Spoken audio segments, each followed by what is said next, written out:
O nosso entrevistado de hoje é o Procurador-Geral de Contas do Tribunal de Contas do Estado do Ceará, o Dr. José Aécio Vasconcelos Filho.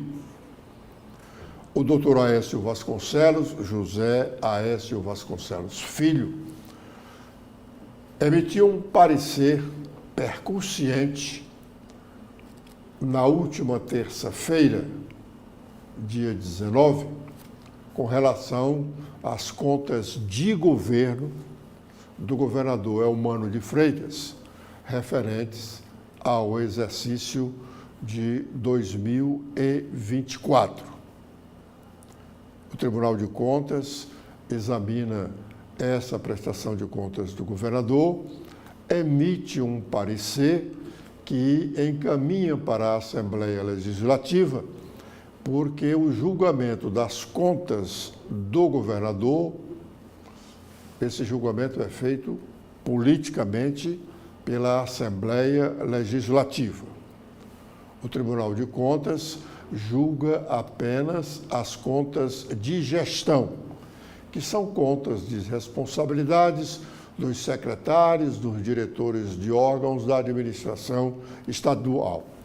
Pois bem, esse parecer do Dr. José Aécio Vasconcelos Filho, com relação às contas de governo, como eu disse, repito, foi muito profundo.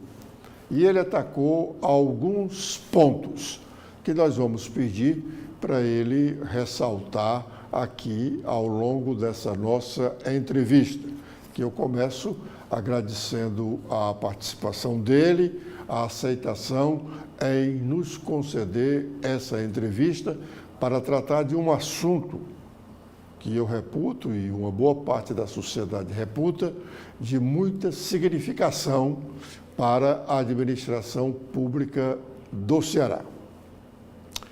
Doutor Aécio, eu tive o prazer em ler todo esse seu relatório de 49 laudas que está aqui, e o senhor faz uma observação sobre todos os pontos da administração, começando inclusive pela área da segurança pública, onde o senhor faz algumas recomendações para que os gastos do governo nesta área sejam realmente efetivos.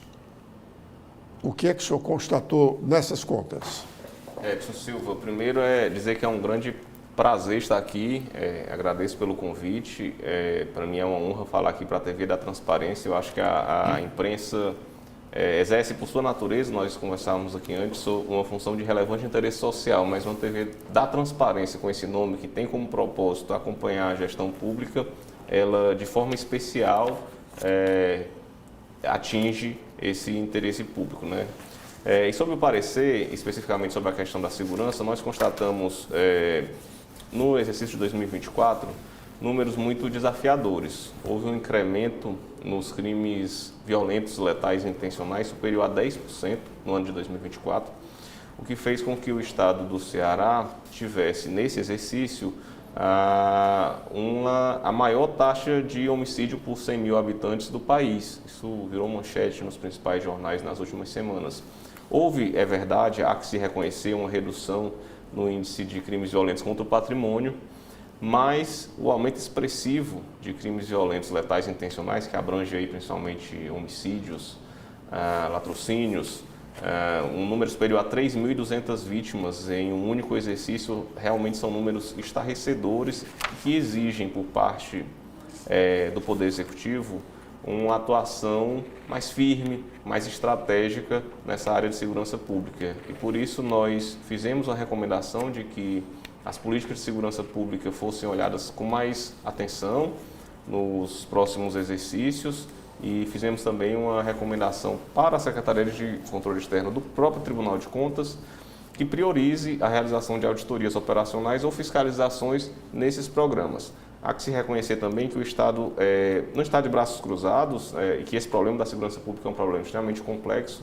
Houve um programa, o lançamento ainda em 2024 de um programa muito abrangente chamado Ceará contra o Crime, com diversas iniciativas visando atacar esse problema sob diversas frentes.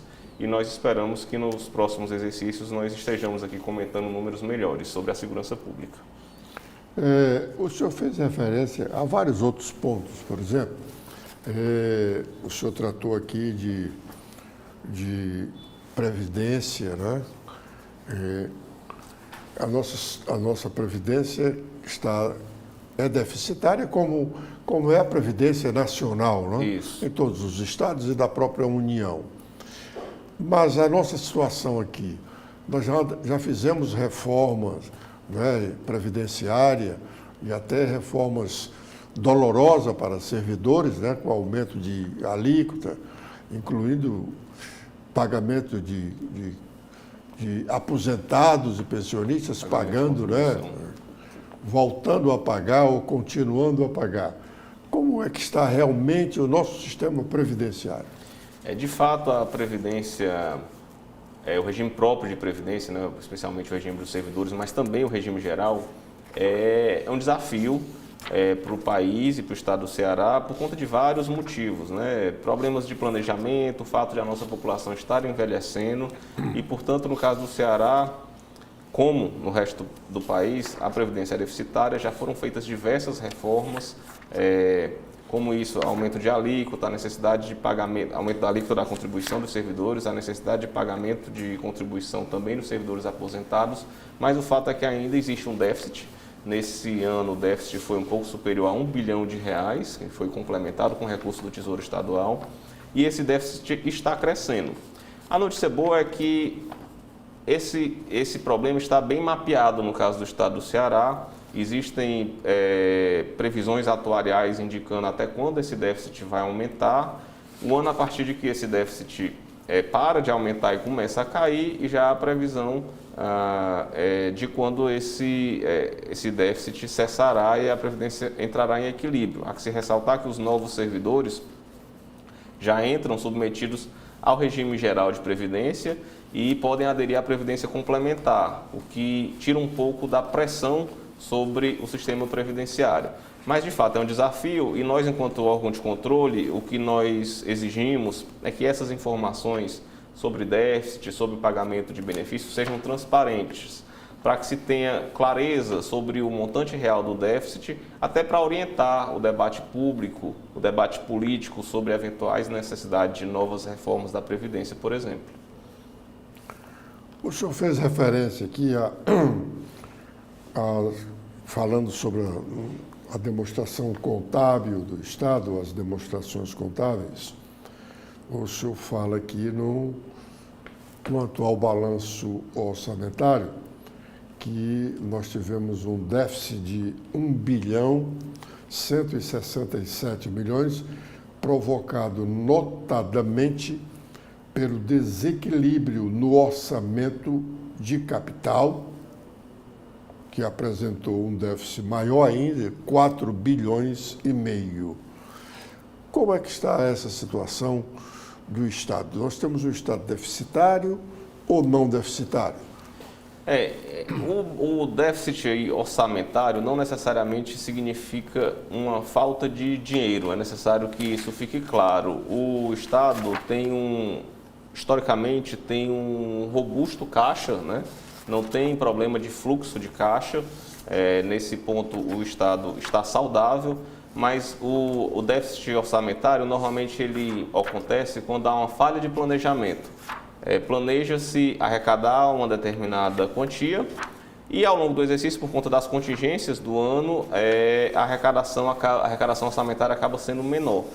Então isso envolve muito mais um problema de planejamento orçamentário do que propriamente um problema de caixa que possa comprometer as obrigações assumidas pelo Estado do Ceará. Se não compromete hoje, pode comprometer amanhã, né? Porque o Estado, para cobrir esse déficit, ele está recorrendo ao saldo que ele tinha anteriormente. Se não houver a correção dos rumos, de fato, isso pode gerar um problema futuro. É por isso que o Tribunal de Contas fez uma série de recomendações relacionadas a isso, para que o Estado tenha um planejamento melhor e, no caso de frustração de receitas, adote as providências que são previstas na própria lei, relacionadas à limitação de empenho, para que nos próximos exercícios esse déficit não exista mais.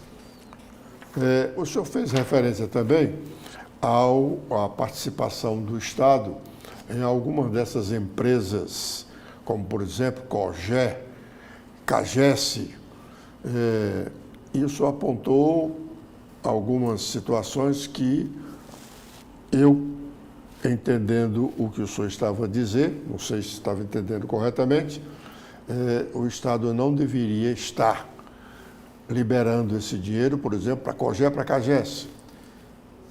Muito bem. O Estado ele dispõe de empresas estatais dependentes e empresas estatais independentes. Como o próprio nome diz, as empresas estatais dependentes são aquelas que dependem do orçamento fiscal para se viabilizar. Já as empresas estatais independentes são aquelas que têm receita própria e, portanto, elas conseguem se sustentar apenas com as receitas operacionais que elas recebem da sua atividade. Um exemplo, a Cegás. A Cegás vende, fornece gás canalizado e a receita que ela recebe com esse gás é suficiente para ela pagar todas as despesas. No caso das empresas estatais, como as que foram mencionadas no parecer, a CAGES e a COGÉ, elas têm recebido, no caso da COGÉ, de forma reiterada, recursos do orçamento fiscal do Estado desde 2020. E a CAGES recebeu recursos do orçamento fiscal nos últimos 2 anos para a realização de investimentos. Isso não necessariamente é irregular, mas eu chamei a atenção porque não é qualquer investimento de empresas estatais dependentes que podem ser custeados com recursos do orçamento fiscal, mas somente aqueles investimentos que resultem numa participação, no aumento de participação acionária do poder controlador, que no caso é o Estado do Ceará. Então eu chamei a atenção para essas 2 empresas para que nos próximos exercícios, tanto o Tribunal de Contas como o Poder Executivo demonstre que esses investimentos feitos nessas empresas estão contribuindo para o aumento da participação acionária do Estado do Ceará. Caso isso não se comprove, caso esses repasses que têm sido feitos a essas empresas não sejam decorrentes de aumento de participação acionária do Estado do Ceará, isso pode caracterizar, sim, uma irregularidade. Doutor Aécio, nas suas conclusões, quando o senhor enfatiza as recomendações, o senhor tem uma posição aqui que eu considero muito forte. O senhor diz cientificar o Poder Executivo Estadual de que eventual não inclusão do Metrofor no orçamento fiscal do Estado a partir de 2026 poderá ensejar a emissão de parecer prévio recomendando a desaprovação da prestação de contas relativo àquele exercício. O Metrofor, nos últimos anos, tem sido motivo de observações críticas de vários do Ministério Público de Contas e de vários conselheiros quando são analisadas as contas do governo. Isso. Por que o senhor foi tão enfático aqui agora? Isso.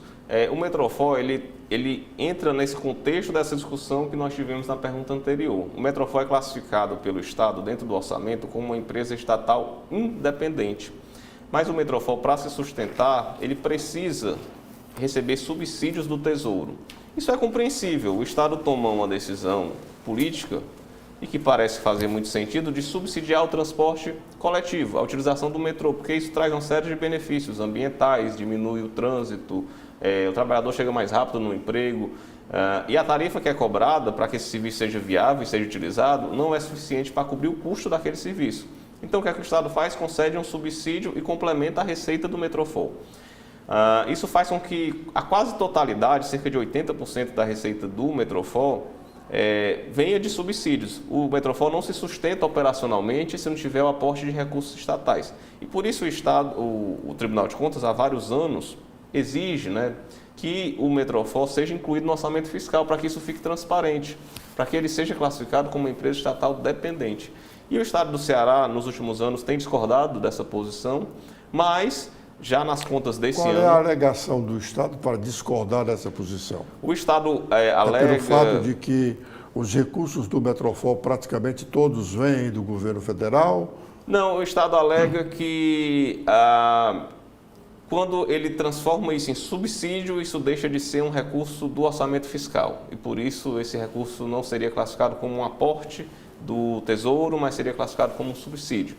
É um argumento relevante, mas que o tribunal nunca aceitou.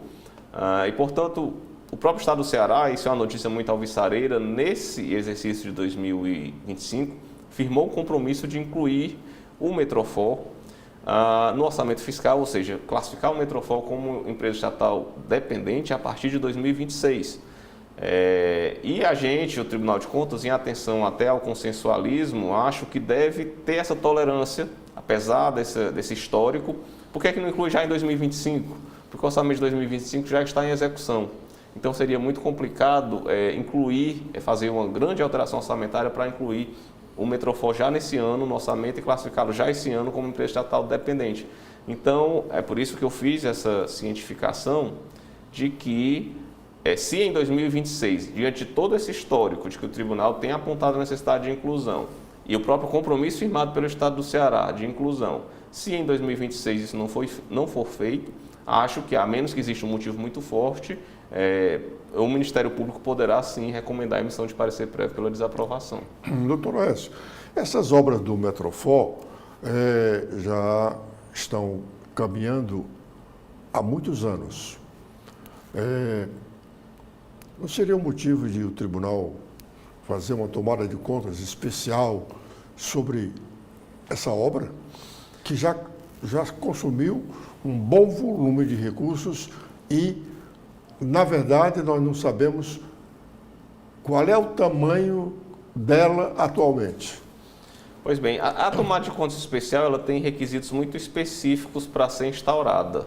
Há necessidade, como premissa básica para instaurar uma tomada de contas especial, de haver um indício de dano ao erário e pelo menos um indício de quem sejam os responsáveis por esse dano. As obras do Metrofor, especificamente a linha leste, que causa mais polêmica pelas interdições e pela realmente a demora, é uma obra extremamente complexa e que ficou paralisada por vários momentos, né, ao longo de sua execução e ainda não está pronta. E o tribunal tem vários processos de acompanhamento dessas obras. Às vezes a obra é paralisada porque faltou financiamento, às vezes a obra é paralisada e o financiamento nem sempre é local, na verdade o financiamento é majoritariamente do governo federal. Às vezes a obra é parada por problemas na empresa construtora. Então, assim, é uma obra complexa, envolve uma quantidade muito vultosa de recursos, mas não se justifica essa paralisação. Inclusive, nas contas de governo do exercício anterior, isso foi suscitado. E não sei se exatamente por consequência disso, mas seguramente também por consequência disso, as obras foram retomadas, né? E hoje as obras estão em execução. Mas elas foram retomadas a um custo muito alto, né? Porque houve até uma denúncia do ex-secretário de Infraestrutura, o Lúcio Gomes, de que o consórcio estava pressionando o Estado para aumentar, aditivar o valor da obra e ele não concordava. Isso chegou a quase no que o Estado terminou concordando, não com a presença dele, Lúcio Gomes, já com um outro secretário. Isso chegou a quase um montante de R$1 bilhão. Eu desconheço os detalhes específicos desse último aditivo. Precisaria verificar se existe um processo relacionado a ele dentro do Tribunal de Contas. Isso a gente pode averiguar. Me parece que foi mais na área do Poder Judiciário. Entendi. A questão estava judicializada sobre a divergência entre divergência de valores. A verdade é que quando essas obras são paralisadas, realmente, quando são retomadas, sempre existe essa discussão, porque os custos acabam aumentando mesmo, né? E aí é natural que exista essa divergência entre os índices de atualização que vão ser utilizados, principalmente em obras tão complexas que não são passíveis de ser corrigidas pelos índices usuais do mercado. Eu realmente desconheço as questões relacionadas a esse aditivo específico, se há processo do tribunal e se o tribunal se manifestou sobre isso, mas eu posso até verificar e falar numa próxima oportunidade.